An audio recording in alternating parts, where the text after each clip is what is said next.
And then when I first started out, I was pretty much just running on the beach, running, in the hills, on the streets. I live close to the beach over here. But then outside of that, I was lucky enough to find a friend who was connected. We had a private. I was ready to say that because you hit us up like, yo, anybody need the Woodway? What's going on? Yeah, I was trying to get a treadmill. My wifey was trying to get a treadmill as well. She wanted to run on that, but I said I found a friend, luckily, who was connected to me that let me find a gym, like a close local gym to go and get some shots up here and there. But that's the only way, pretty much just running the beach, running the trails, and running the hills here, and doing the weight room inside the house. And so just looking for the fastest ways, the best ways, the cheapest ways to find workout equipment, which is that everybody's kind of feeding for it and out of stock everywhere for everybody. But, and then when I get a chance to sneak in to my close friend who has access to a gym, get in there, get some cardio, get some shots up whenever I could. So I've been lucky during the time. Not everybody's been able to receive a gym. And everybody's been sent hoops like what Jimmy Butler's been doing. But, you know what I'm saying? So we've just been finding our way as best we can. I've always wanted to ask you this question because you were with the Spurs for so long, such success, won championships. Mm-hmm. Then you and Kawhi both get traded. And literally within 1 year, you guys win a championship, everything goes right, you hit big shots. And so we're in a similar situation, even though it's via you signed here, we're all coming together. It was I can't say they had a core in place. They had a couple guys with Caruso, Rondo, Kuzma, and obviously Braun. But where do you see the similarities of this? Like, what do you think that we need to do eventually to win a championship? Because everyone has a short window, and obviously Braun's age and how it is. Like, what do you think the similarities? For us, I feel like this Lakers team is more similar to our Spurs team than Toronto team. Toronto, we had a lot more younger guys. San Antonio, we had a lot more vets, older guys, but we had a mix. Like, me and Kawhi were a little younger, but in our primes, and then we had some of the older guys. And Toronto, me and Kawhi had to bring, and kind of, obviously they were a winning organization in the East. We had to, bring it to the next level and understand the small things it takes to get to the next level, over the hump, to get to the finals and win. Defensive plays, 50-50 balls.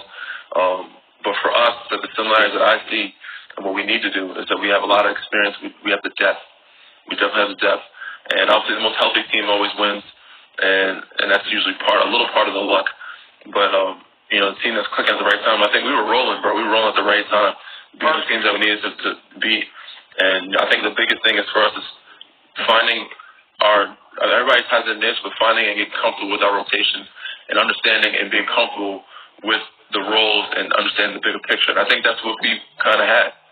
Rondo knew his spot, AC, Kuz, without frustration. Sometimes you have some frustration throughout the season. Sometimes you play, and I feel for coach a lot of times because we have so many guys.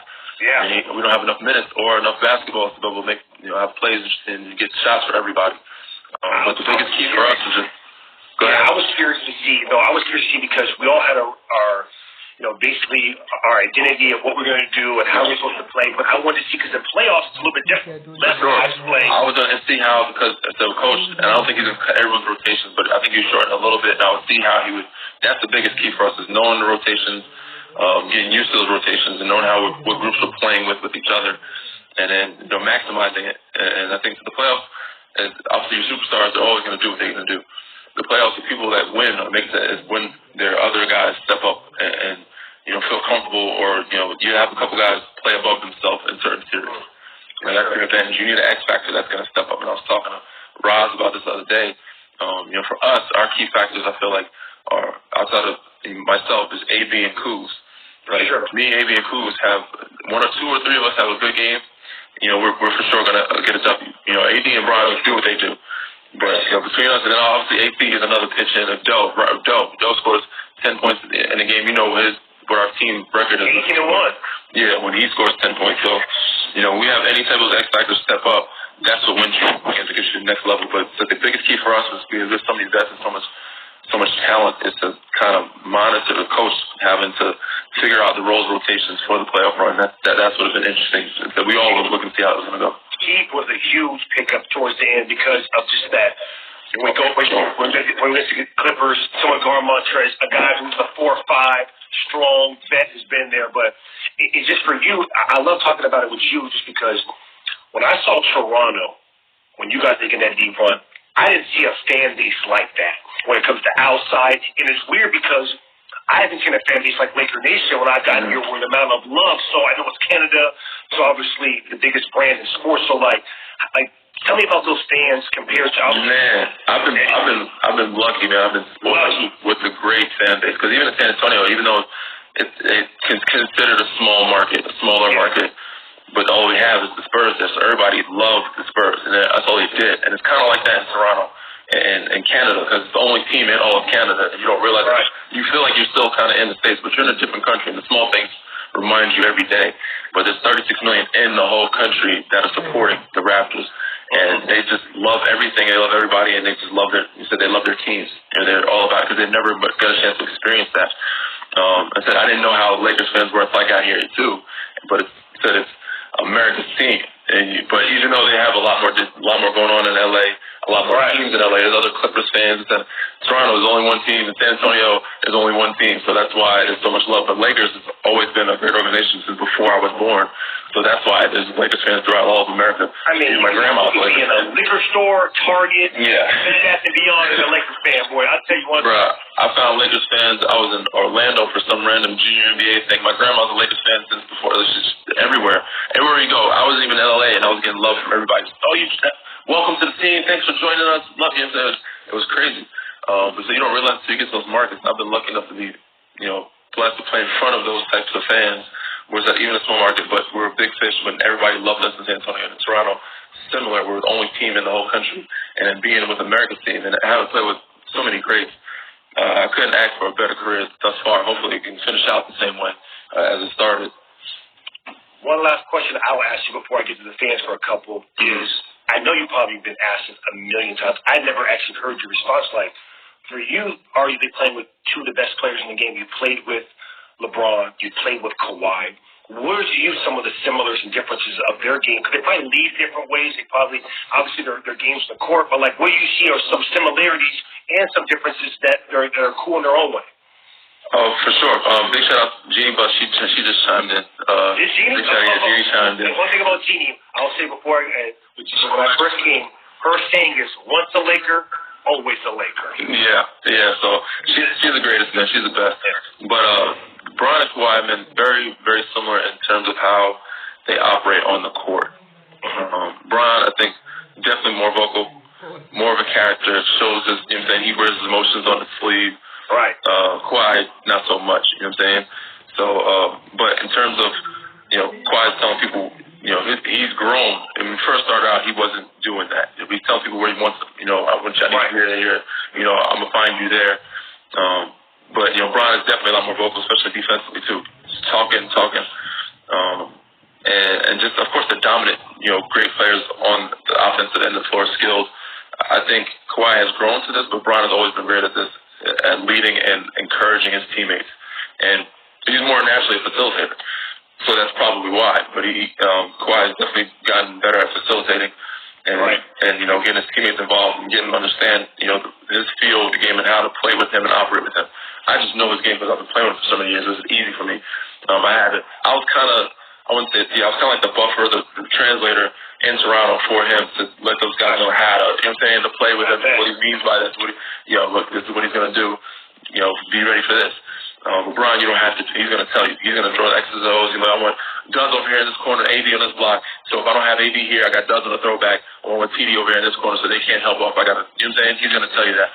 Kawhi's going to go out and do it. He's going to be like, well, let's run this play, and then if you're open, he'll find you. But I'm sure he's grown into talking more, and that's where they're similar. But there are some differences. But they're two great players, man. They have a hunger and motivation of coming in early and leaving late. Right. They're going to do their work early. They take care of their bodies. They take it real serious. There's one thing Kawhi does that people don't know. He does his homework. He watches a lot of film, and he takes care of his body just like Bron does. I usually open for questions for a couple of times, but one question I've been asking everyone: your favorite moments so far this year as a Laker? It can be one or two. It can be one or two. But I can't say there's one. I just love our group, and I think we had a lot of guys on earlier, and just how we interact in our group chat, how we interact off the floor, in different cities on the road. We go eat dinner. But obviously, I think the biggest wins for us was that past weekend before the season was put on delay, put on hold. When we played Milwaukee and we played the Clips, that was probably the most fun time. And even the opener for me was a lot of fun. Just the opener, having the season and going throughout the year. we've had so many moments, man, as a group where we're in Utah or Phoenix, where we're just bonding, you know. But and just even now during these times, and I don't know if it was on with you when Dwight opened up about what has happened to him during this time. I was checking in on him to make sure he was good because, you know, he was going through it. Sometimes he was hurt. And every couple of days I make sure to text him, make sure he's good. I'm glad that he's doing better now and able to actually talk about it. But just how we interact as a group is what I love most about us. And that is that if I can put it into one moment, it's just instead of how we are as a team. You know, just with each other daily, checking in, make sure he's sending even memes or Instagram videos, you know, having fun, and even when we work out, you know what I'm saying, just kicking it and telling old stories. So, you know, I can't say one favorite moment, but it would be that past weekend when we won on the court-wise with Milwaukee and Clippers, and off the court it was probably Utah because I've never been anywhere. I've never expected anything from Utah, but we went out as a team. We had a great time. Had a ball. Shout out to Marquise Morris. Marquise here in the building over here showing love. Yeah. Excited out there. Any questions for DG? We got one or two questions before I let him go here, y'all. Yeah, we got QC coming on. Is that Cousins? I don't know. The Marcus IG, I just love y'all. Hold on. Nah, you don't got no check mark. That ain't him. You know, yeah. Questions from Major DG, y'all. Cabby in the building. That's what's up. Which player do you learn the most from? That's nice. I understand that for you. Oh, man. So for me, it was two guys. It was Timmy and Manu. Manu because he was more my position. All right. And how he operated. And even though I never got a chance to adapt or learn how to be involved in more pick and roll and actually use a Euro step, but his pace, his angles of how he used his body, and also his hips were crazy flexible. His Euro step that's why he was able to do Euro step so crazy. But also how he wasn't the most athletic, he wasn't the fastest, but he was just crafty. So I learned how to be crafty. He had his easy buckets, backdoor, quick layups, so using his body, layup. And Timmy, just because he was such a great underrated passer and defensive guy, I was able to play defense because I knew I had him behind me. Even though he wasn't jumping high and blocking crazy shots, he was altering or tipping shots to where I was comfortable enough to guard guys on the perimeter. Offensively, I knew if I cut, I would get 4 to 6 points a game just off cutting off Timmy and keep my eyes up. But learning angles with him on defense, learning how to do certain little crafty things to keep a guy in front of you and limiting his space, and also just using screens with him. He would pin downs. He would always, he was the main guy of, Golden State gets rebound, kick out the three. We were doing that. We were one of the first teams to start doing that with Tiago and him. He would turn and kick boards. They would turn and kick behind me for three, and also set screens when he didn't need to. So, those two guys, and how to be a professional on the court. And how it said Manu didn't need to be coached. Timmy didn't need to be coached because they were already professionally focused at all times. So those two guys are probably the guys I've learned most from. And Tony, obviously, I learned from him, but he was more the guy you had to earn his respect, later on. And execution, he taught us, you better be able to execute down the stretch to go win championships, win games. And, I love playing with Tony in the backcourt, but, he said he's a guy that you had to earn his respect before he started talking to you as you got older and later on. My last question, big question. I mean, you can't be a Laker and obviously go through this year and not talk about Kobe and what he's meant to all of us, the game globally, me being a father, having girls, and what he has. Is there a Kobe story you can give us, or something that maybe playing against them that, your moment that you realized Kobe, maybe about, I don't know, how good he was on the floor, how good he was in person, any Kobe story? Man, so I remember we battled him a couple times. I remember, Kawhi he grew up in Southern California, probably a Lakers fan and a big Kobe fan. And, he always wanted to be matched up with him, and I had to be matched up with him sometimes too. But I remember him talking different languages on the court to Powell and shit like that. I remember him, blocking some of our shots and talking, even at an older age. And even at an older age, he was still getting to a spot and getting to a shot where you can't block it. You just hope he misses. You try to contest it without fouling because he's good at using his body. But I do remember hitting one big shot against the Lakers, and I kind of earned his respect that night on the court. That was one thing that I always remember. And also just playing against him. And then off the court, the first time that I ever met him or ran into him was my rookie year. I was in Cleveland with Bron. It was on the elevator. And Shaq was with us on the team at the time.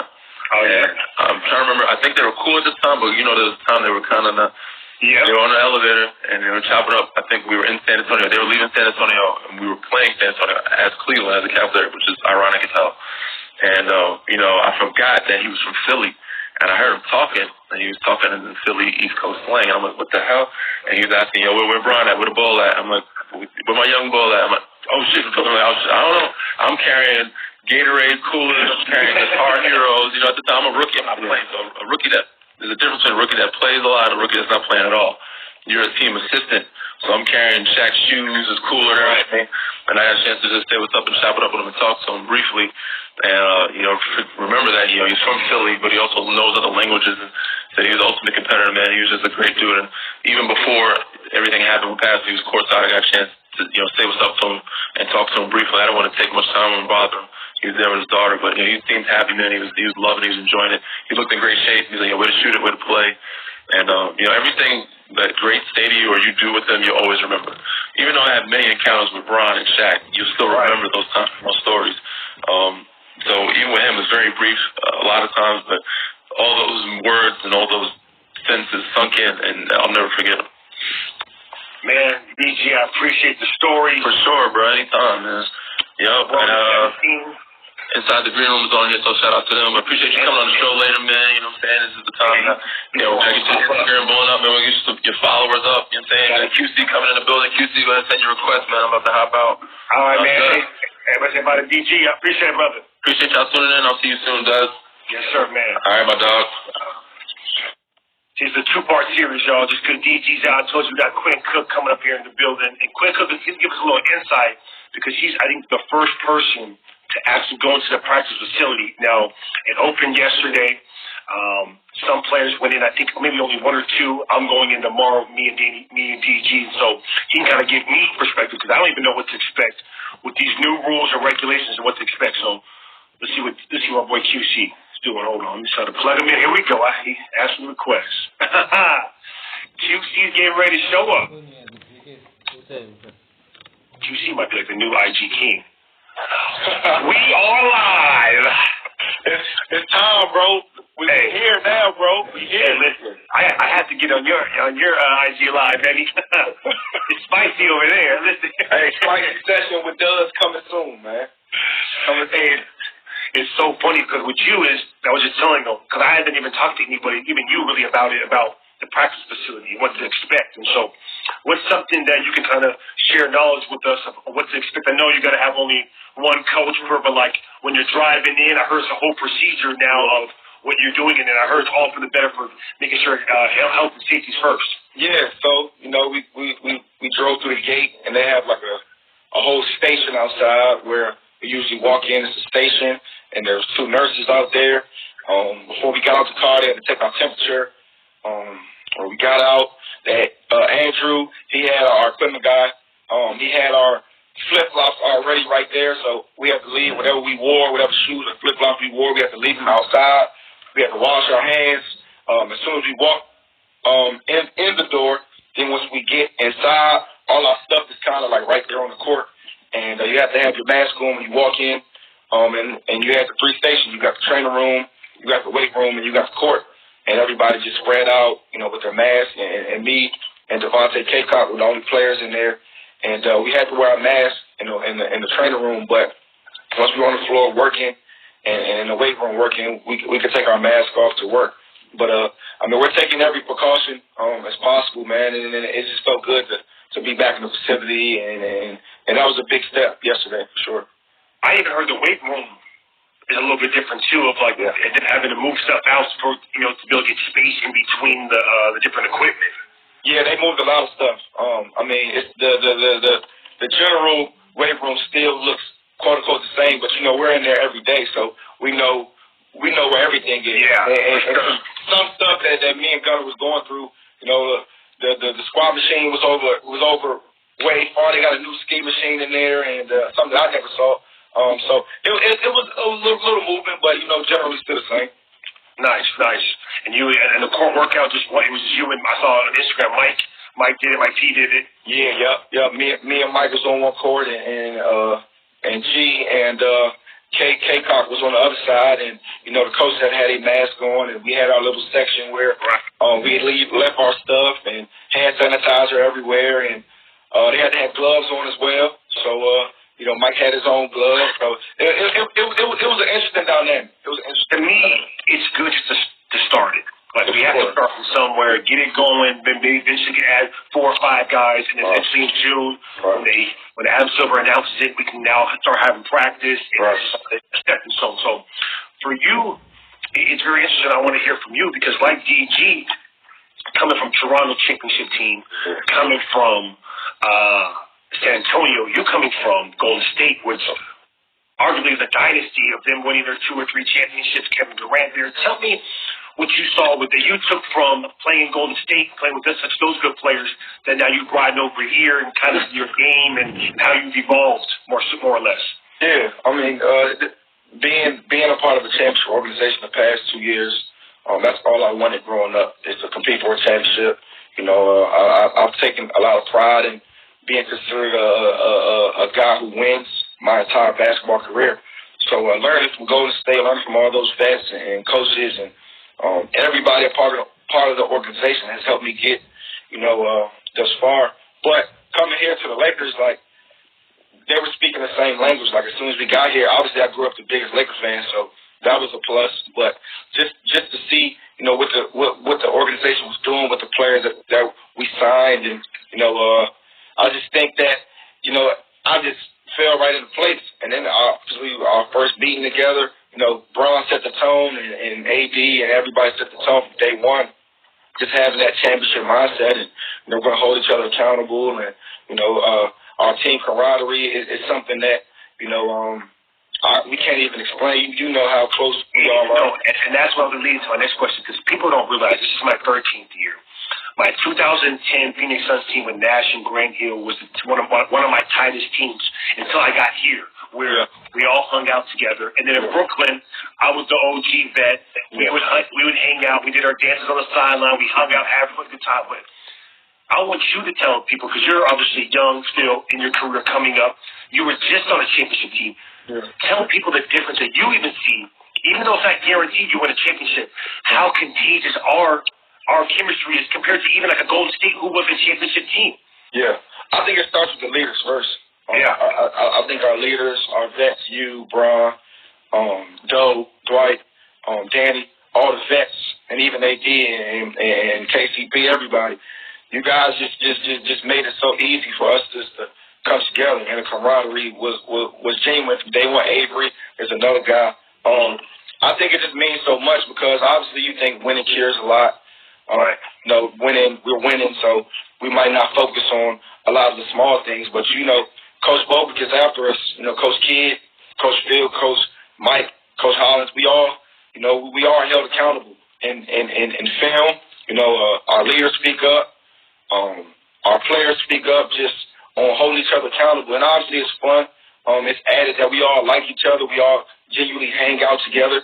Off the floor, we genuinely want to see each other, be successful. But I just think it's just a different feel, man. Like it's nothing forced, just the celebrations, the camaraderie, the bus rides, the plane rides.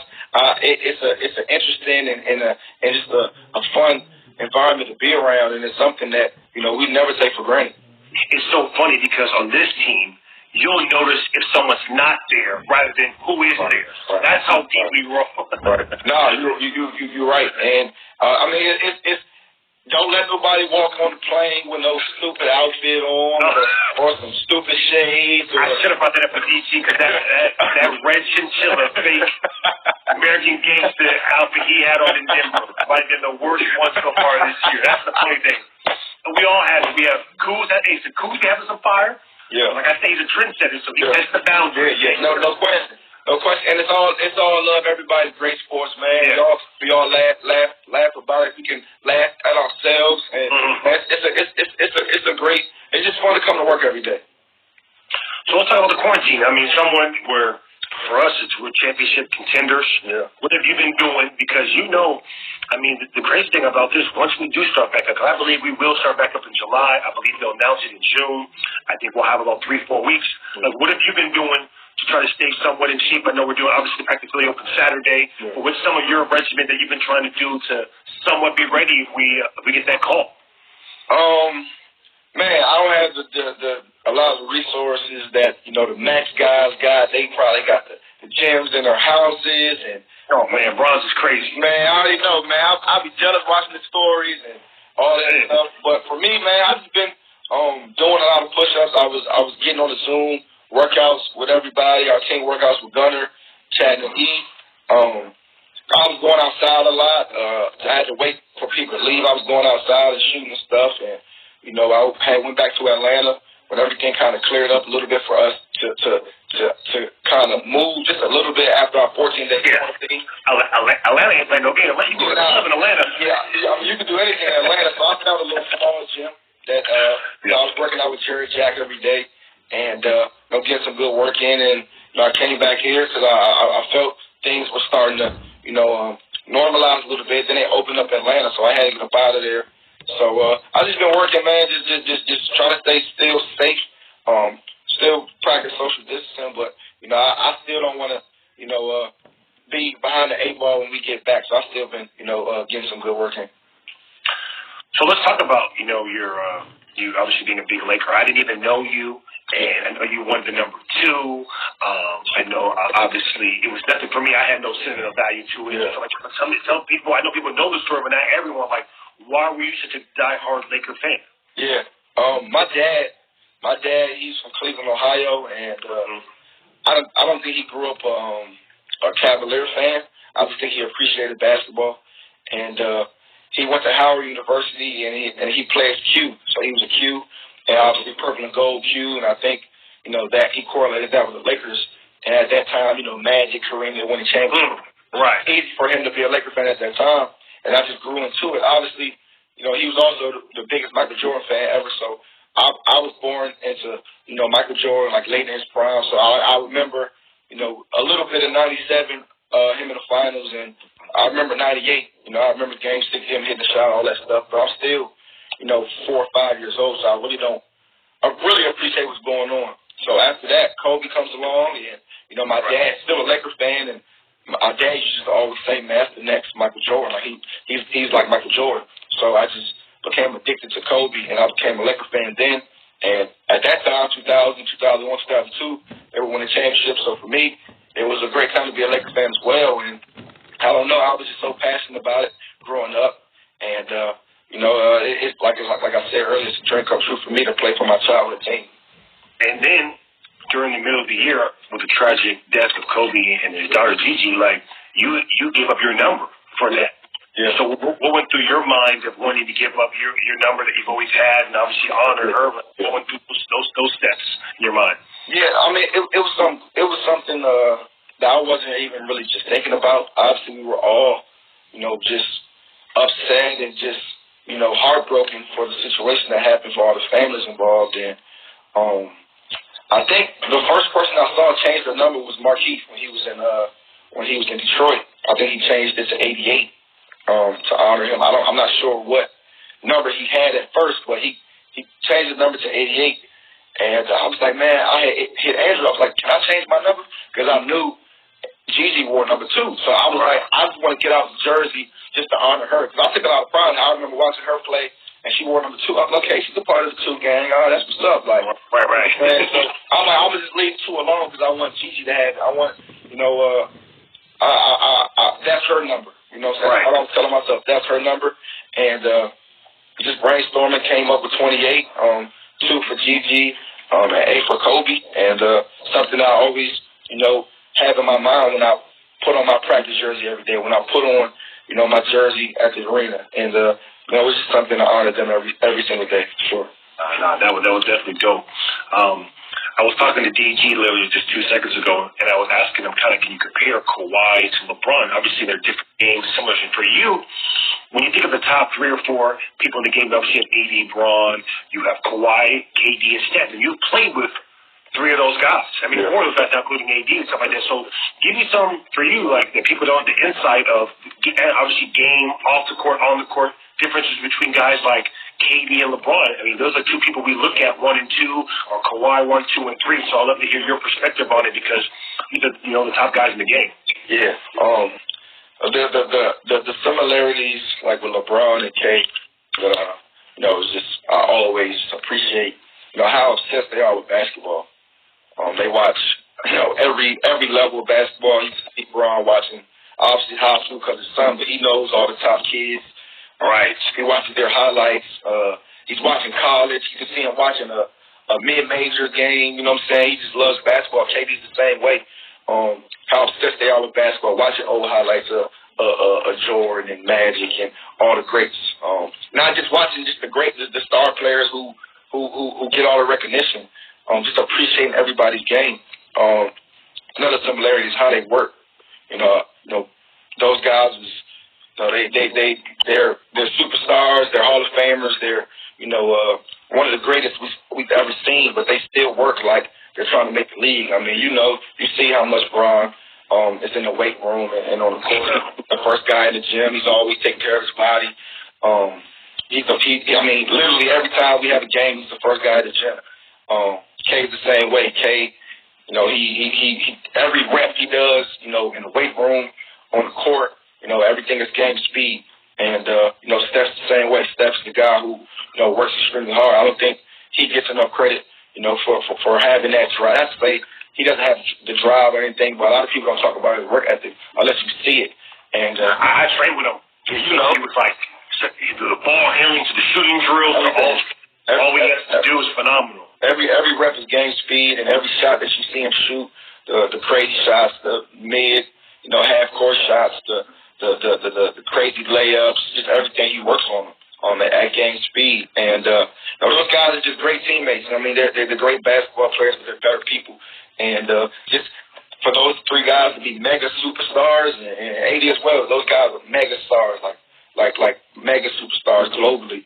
And how down to earth they are, how they take it, how they build everybody up. They have relationships with everybody on the team. And for me, it just means a lot because it's something I can cherish forever.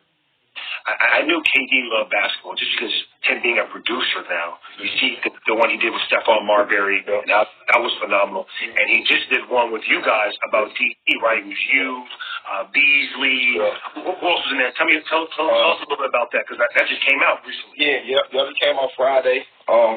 Called Basketball County in the Water. It basically just covers, our county, Prince George's County. It's not even 1 million people in this Prince George's County. We have so many guys who, made the NBA, who played, high Division I basketball, who plays overseas, and we all grew up together, literally going to the same barbershops, going to the same churches.